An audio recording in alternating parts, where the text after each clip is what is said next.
Парень из фильма главный герой бросил работу охранника в компьютерной игре и основал свою строительную компанию. Его зовут Маркус, а Джон Сина после того, как перестал разбивать бетонные стены головой Вина Дизеля, решил отдохнуть и отправился со своей отвязной боевой подругой на экзотический отдых к испаноязычному населению, где он столкнулся с Маркусом и его будущей женой Эмили.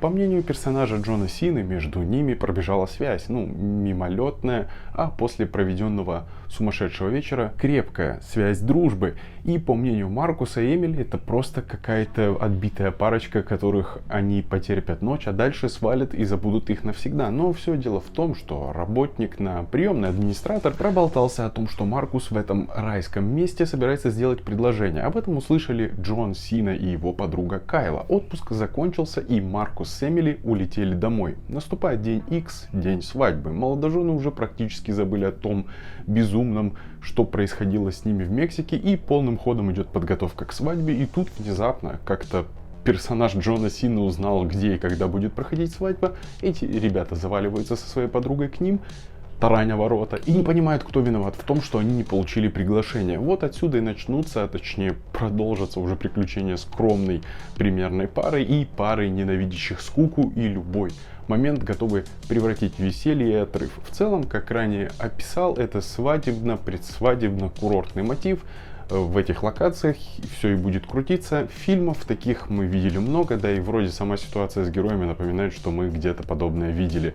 Вот и у меня крутится на языке, но я все никак не могу вспомнить. Удивительно, но Джон Сина прекрасно вписывается в комедийный жанр. Единственное, что так меня смущает, то, что он огромный накачанный мужик, и это просто, опять же, стереотипный пункт. Знаете, что вот если герой боевиков, значит, он должен быть здоровый, накачанный, всех раскидывать, а если это драма, то унылый с постной миной, а если комедия, то вечно, там, не знаю, дурачиться, корчить и кривлять рожи. Что, кстати, Джон Сина в этом фильме не делал. Тут больше веселят смешные и глупые ситуации. Фильм «Друзья по отпуску» напоминает «Мальчишник в Вегасе» и «Свадебный разгром», но то, что он их слабее, это 100%. Сам герой Сины немного чем-то похож на Галифианакиса из «Мальчишника», но он не тупой, отмороженный долбоеб, а просто немного дурковатый, инфантильный, что ли. Также есть сходство с Рыжим из «Свадебного разгрома», который внезапно обладает какими-то специальными подготовками и навыками, о которых все время молчит. Очень позабавила сцена возле ломбарда, где построили саспенс вокруг свадебных колец. Проезжал байкер, напугал фитнес-девушку, она уронила ковер для йоги, который перекатился, и дальше там произошли вещи, которые привели к последствиям. Очень напоминает любимую фишку американцев.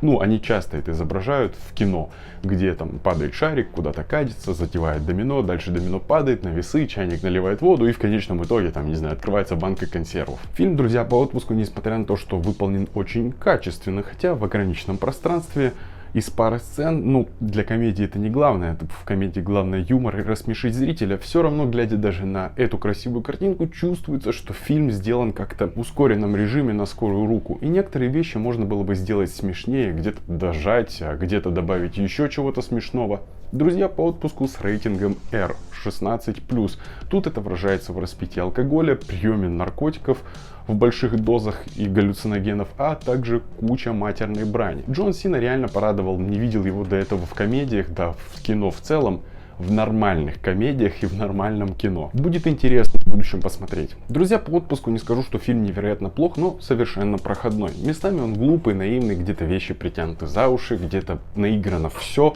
Но даже тут, если вы решитесь смотреть, найдутся сцены, с которых можно будет улыбнуться или посмеяться. Невелика ли цена этого наслаждения в почти потраченных 2 часа времени на просмотр? Мне кажется, велика. А на этом все. Спасибо за просмотр. До встречи. Пока.